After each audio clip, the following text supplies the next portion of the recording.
Hello my viewers, welcome back to the channel. By the video title, you know what this video is about. This is a top 10 defensive players in the NFL draft. I did the top 10 offensive one. You probably seen it, you see the video actually, be the next day. I'm making both in the same day right here. So we got the top 10 ones on this side. I'm gonna dive into it right now, starting at number 10, which is Kenneth Grant. Kenneth Grant, as you guys know, D lineman from Michigan.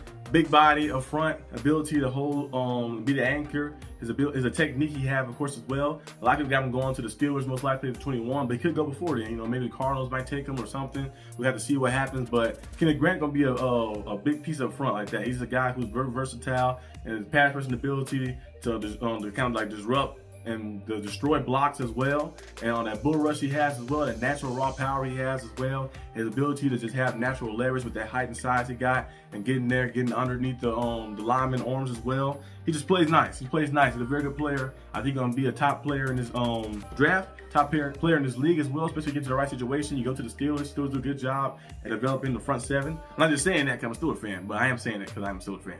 But they did a very good job at developing the front seven. Most of the time as well, you know, the linebackers, the edge rushers, look at all the talent the Steelers have had over the years and stuff. The Kenneth Grant would fit nice there in Pittsburgh, so I definitely have him on my list at number 10 because I feel like he's one of the top D linemen in this draft, and he's definitely a top defensive player in this draft. And moving on to number 9, we got Jahdae Barron. Jahdae Barron from Texas, cornerback. Speed. He has that speed and ability to match different receivers. The technique he has, of course, as well, kind of mirroring receivers and stuff as well, and being able to play the ball effectively and consistently, making big time plays, like in the air and stuff as well. So Jahdae Barron gonna definitely be a first round pick as well. I know people have maybe the Packers getting them, maybe the Vikings getting them, bringing another cornerback to their roster. But wherever he goes, he's gonna shine very well like that. He has that high motor, high ability as well, good play recognition as well like that. Because a lot of guys sometimes they jump the gun too much sometimes. Like they jump the gun trying to make plays and hit off a big one. He knows, he has patience. He has good play recognition. He knows when to take his chances, when not to, and has that speed to recover as well. If the receiver did get past him or did beat him, he recover and make plays as well. He's one of those type of guys who just you have around, he's gonna be nice. He's gonna be a nice player and stuff. He developed well and stuff. People might say, well, he's only 5'11". Like, that don't mean nothing. He has the ability and the technique to play. He's told you many times, play against big receivers, play receivers his size and stuff like that as well. He has the ability to stay with them like that and always contest stuff as well. So I think he'll be a nice person to add to anybody's team. Whether it's the Vikings, whether it's maybe the Chargers, you never know, because I think Sunday Samuel Jr. is still a free agent, so maybe go somewhere else like that. Maybe it's the Chargers or Packers or somebody, but we'll see exactly where Jahdae Barron go in a few weeks, but he's definitely on this list at number 9. At number 8, I have Will Johnson. Will Johnson, cornerback, of course, from Michigan. I think he's the best cornerback, well, besides Travis Hunter. Of course, Travis Hunter is like a corner. Travis Hunter one of the best, he's probably the best player in the draft. So Travis Hunter is like a cornerback receiver. But besides Travis Hunter, I think he's the best cornerback in the draft like that. Will Johnson, his ability to lock things down, his ability to just play and shut stuff down, of course. He's a physical player. I think he played very physical. Nice tackler as well. Some people say, I want a quarterback tackling, but I'm like, hey, he's a guy who's not afraid of contact, physicality as well, has good technique and matching receivers and like just basically disrupting them and making them run the route he wants them to run like that. A lot of cornerbacks for the past few years been having that ability. Sauce Gardner's, you look at Joey Porter Jr.'s, Christian Gonzalez, look at Will Johnson. They have a similar frame, long arms, taller as well, a little size to them, and being physical as well, playing aggressive. He plays very aggressive. Of course, sometimes it might be like you see the other guys I mentioned too. So they might get a little handsy. Sometimes might get holding penalties. But you'd rather have a holding penalty than give up a touchdown, of course, like that. So I think it'll be better to do that right there. I think who said it last night? It was somebody who said it. I think it was Willie Gay from the Steelers. He said, I'd rather give up. I'd rather move the sticks than give up 6, which is true, like that. So you rather have a guy who's not afraid, and they only have too many penalties, of course, but not afraid to play physical and being scared of penalty, than rather a guy that's maybe like playing too scared and getting beat and getting scored on and stuff as well, like that. So I think Will Johnson is a top level defender, top level cornerback as well, and going to be very nice. Moving on to number 7, we got Jahai Campbell, linebacker from Alabama. He plays very well. Plays very well like that. Having a linebacker with good coverage instincts is always good. The league is different now with tight ends, the way they can do things, and the running backs and the slot receivers. So linebackers got to be very athletic. He is, for a guy who's 244 pounds, his pursuit His closing speed is very good. His tackling is good. His coverage instincts is good. Sitting in zones, he got a man up and stuff as well. He's probably the best linebacker. If you didn't count the edge rushers, he's probably the best linebacker, off-ball linebacker in the league. His ability to do different things and also blitz as well, getting through the right gaps. He did have 5 sacks last year, an interception, 2 forced fumbles as well. He's very, very productive as well. So I think he'd be a nice addition to anybody's team. I don't know exactly who will be. I don't know any team that I have off the top of my head to think.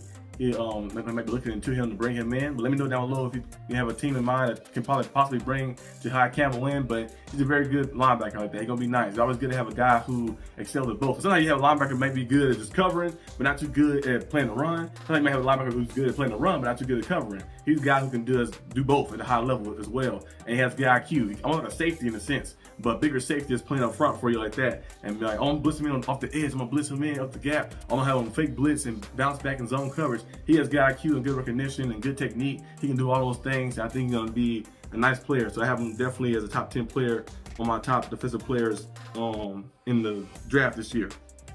Moving on next, which is number 6, Malachi Starks, safety from Georgia. Like I mentioned many times before, I made a video about him, a whole video about him. He's a field general. Field general out there, be a top level safety. His play recognition, the way he can read the quarterback, and the way his technique and ability to play, is versatile. He can guard in the slot. You know, you can sit in the zone, man up. You want to man up and do different things around. He can do all type of stuff, blitz them in and stuff. His tackling is very good. Always got a safety who's not afraid to play up in the box. Like they load the box up, you can blitz them in. You know, just get to the edge and make the plays and tackle and stuff. He's gonna be a guy who's gonna be around for a long time. I think he has that ability that natural leadership about him like that. Just being a field general, just being a guy who's just dominant like that and commanding a secondary and making quarterbacks think twice about throwing it back there as well. His ability to kind of read them. So Malachi Starks is definitely a top 10 defensive player in his draft. And definitely a top player in his league as well. He's definitely going to be a top player in his draft that's entirely as well. So I think he's going to be a first-round pick for sure. We'll see exactly where he goes, but Malachi Starks is nice. Moving on to number 5, we got Mike Green.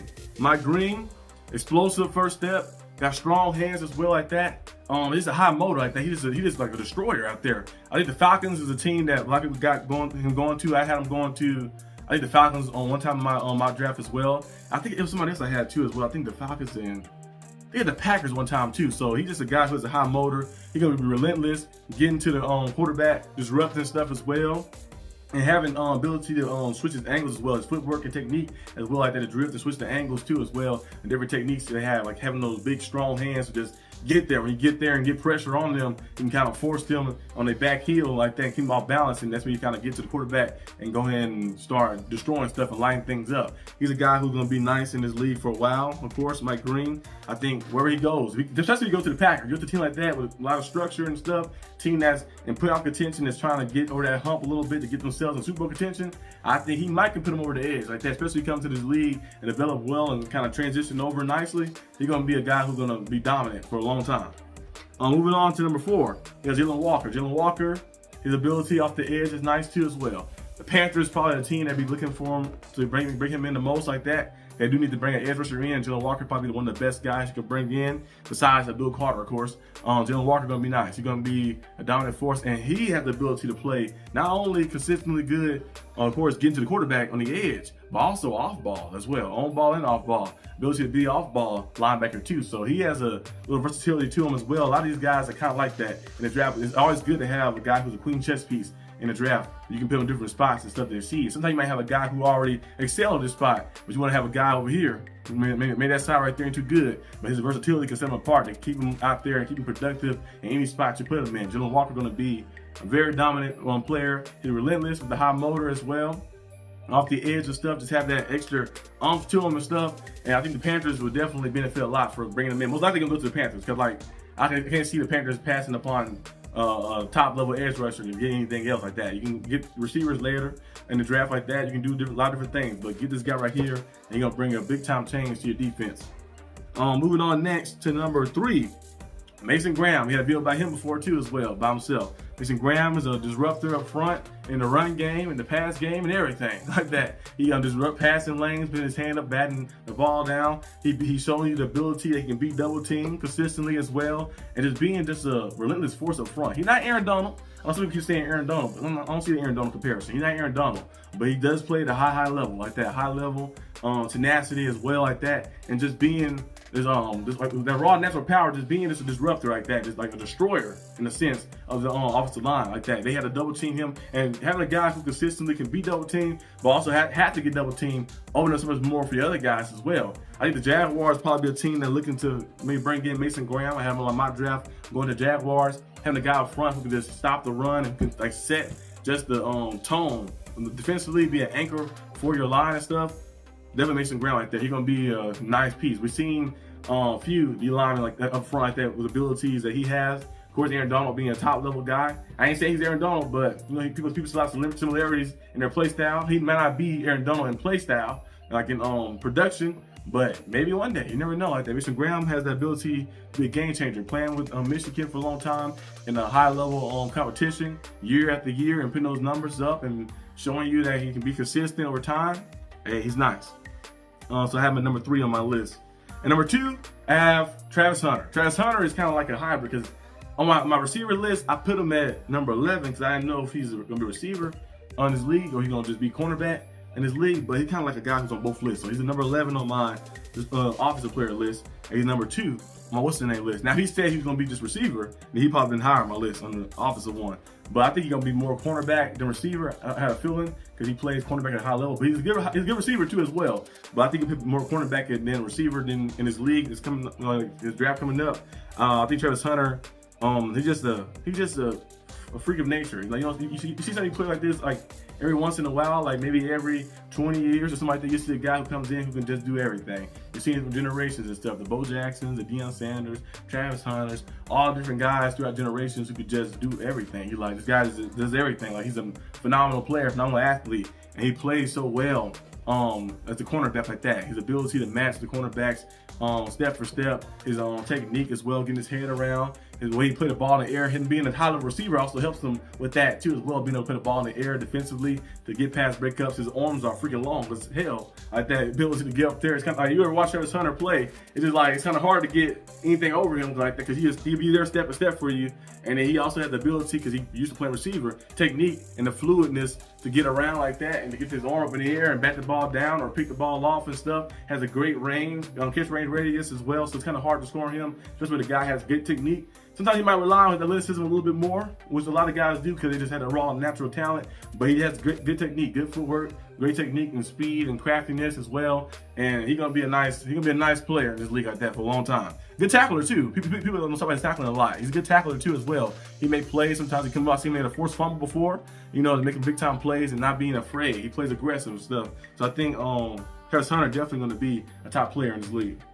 Most definitely. I don't know where exactly we're going to go. He's going to be first pick, second pick, third pick, or something like that. But he's going to definitely be up there, and he's going to be utilized a lot, whether he's a playing receiver or a cornerback or both, like that. I don't know if it's going to be 100% of both snaps. Maybe it might be. You never know. Be the first player ever to do it. A lot of people say he can't do it, but hey, he's the first player for everything. You know, first player who did this, the first player who did that for a reason. So I think Travis Hunter could be one of those guys who break that and have maybe start a new wave of guys who coming in playing both sides of the ball. You never know.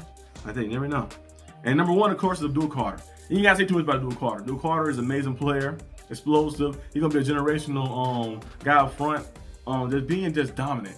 Like, just dominant out there and just relentless as well. You know, those TJ Watt types, you know, those Myles Garrett type. You know, he has that ability to be one of those guys that especially can excel well, get to the right spot. If he goes number 1 to the Titans, that'd be cool. Now Cam Ward could go number 1 to the Titans, or if he fall down to number 2 to the Browns, playing with Myles Garrett on the other side, that will help him out a lot because he's already good. He's already great. I think he's gonna transition well to the league and stuff, but having Myles Garrett as the guy on the other side, you play on this side, it's gonna open up so much more. That's gonna be a very dominating front 7 right there. But Abdul Carter is just a nice player. You guys know about Abdul Carter. I've been mentioning him a lot. Some people think he's going first, and they go second or something like that. I don't know exactly where he's gonna go, but he's gonna be a nice player for a long time in this league. Just having that raw talent, just raw power and ability to do a lot of different things. Spin moves, he can chop, all type of things he got to his, like his arsenal and stuff as well. He's just like very crafty and stuff. He's like one of those guys who you make an ideal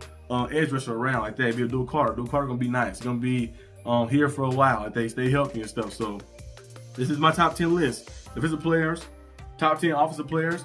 My throat is dry. You know, cause I've been talking for like 40 minutes straight. I made one right back to back. So yeah, I gotta do another one after this. I might do that one a little later, maybe later in the week or something. But yeah, this is my top 10 list right there. I got the top 10 offensive players, top 10 defensive players in the draft as well. Let me know what you guys think about the offensive one. On the offensive one video, you probably see it before this day. And let me know what you guys think of the defensive video as well, like that, the top 10 defensive players in the draft. Would you switch things up? You change it around somewhere or somehow? I don't know. But this is all I have for today's video. Hope you guys enjoyed this video. If you did, like and subscribe for more content. And the Arsenal DB will see you next time on the channel. Peace out.